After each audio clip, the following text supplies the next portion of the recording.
Bom, e nós estamos ao vivo com o Dr. Luiz Fernando Correia, que também está acompanhando aí essa entrevista coletiva. É chocante, não, Dr. Luiz Fernando Correia, saber que carne desse tipo estava sendo vendida à população do Brasil, né?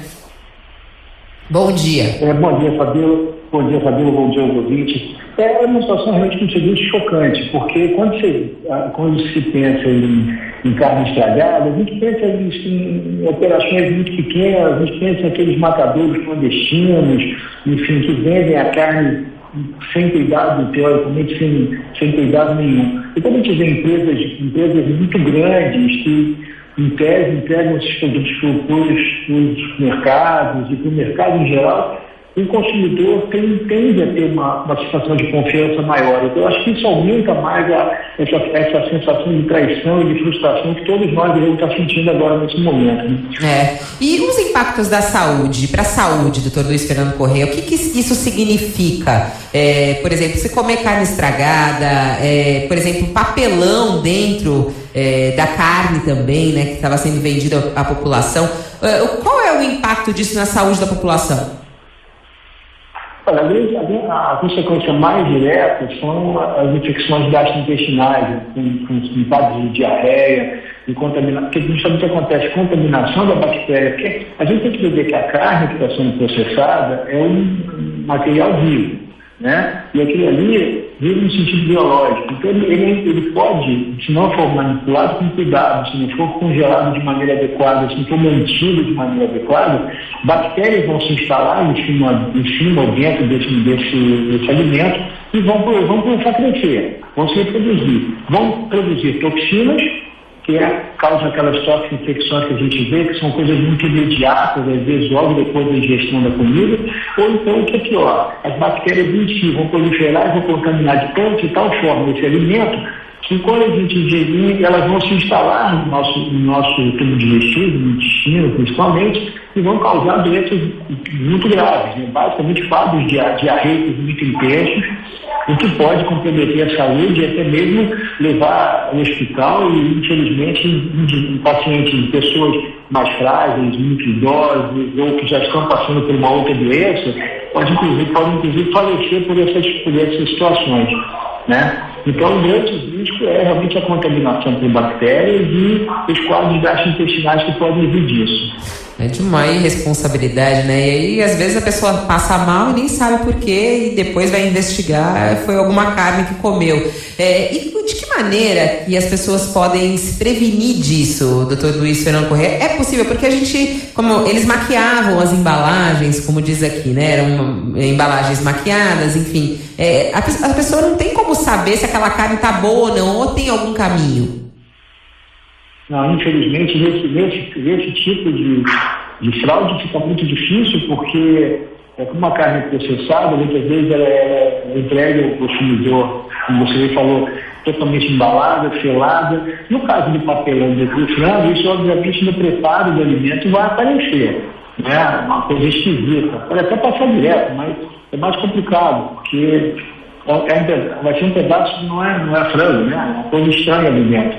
Isso muitas vezes o consumidor vai perceber na hora que for manipular. Agora, a carne em si, seja a carne de frango, de porco ou mesmo de boi, ela muitas vezes não vai saber. E algumas vezes o próprio preço. Porque a gente pensa assim, então vou fazer a carne bem cozidinha, bem frita, então isso vai me proteger. De certa forma, até que vai, mas infelizmente algumas dessas bactérias elas vão estar no alimento e vão contaminar não só aquela peça que você está preparando, já está contaminada, mas vão contaminar a mão de quem está manipulando o alimento dentro da casa, quem está cozinhando, podem contaminar outros alimentos que estão sendo preparados na mesma hora e por isso estão em contato com essa carne antes dela ser aquecida, né? Então, pode contaminar toda a cadeia da sua casa. Agora em termos de cadeia. Pode concluir. Então, só para dizer que quando são operações industriais que estão contaminadas, o que acontece? Você tem, às vezes, pequenos surtos, pequena ocorrência de pequenos surtos de quadros gastrointestinais em diferentes lugares do país até. Isso não é incomum observar em alguns países. Nos Estados Unidos aconteceu recentemente a contaminação de produtos numa rede que fabricava comida mexicana. Isso aconteceu no país inteiro. E isso acontece justamente porque nós estamos falando de contaminação à fonte, dentro da fábrica. Uhum. Agora, no âmbito de vigilância sanitária, saúde pública, doutor Luiz Fernando Corrêa, por exemplo, a descoberta de algo assim é muito grave para o Brasil, né? A nossa falta de fiscalização e de segurança alimentar, né?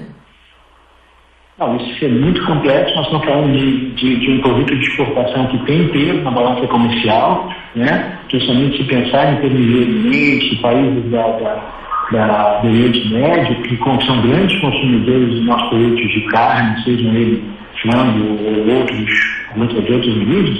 Isso pode gerar, inclusive, uma situação, se essa contaminação ficar clara em termos de material que foi exportado, isso pode ter consequências até de bloqueios sanitários contra o país. Mas é uma situação que vai ter que ser avaliada com muito cuidado. Mas, enfim, assusta a gente, né? E deixa a gente chateado. Não, assusta. A gente ainda são informações preliminares, né? A gente ainda não tem a confirmação de onde essa carne realmente foi vendida, quais eram os lotes, enfim. Ainda não tem a abrangência de tudo isso, porém aparecem aí as duas maiores empresas do setor, né, que é a BR Brasil e também a JBS, que inclui aí a Sadia, Perdigão, Friboi, Seara, Swift, enfim, as grandes marcas brasileiras de carne que são vendidas nas principais redes do Brasil e fora do Brasil, inclusive, como o senhor citou. Então, quer dizer, é uma informação de muita gravidade que deixa todos nós muito preocupados em relação à nossa saúde como um todo. Bom, muito obrigada pela sua participação ao vivo. O senhor que está falando conosco diretamente de Washington neste momento, né, doutor Luiz Fernando Corrêa? Exatamente. Estou acompanhando aqui. Aconteceu agora há pouco a abertura do Congresso do Colégio Americano de Cardiologia. Vamos estar levando as novidades aqui para o nosso ouvinte.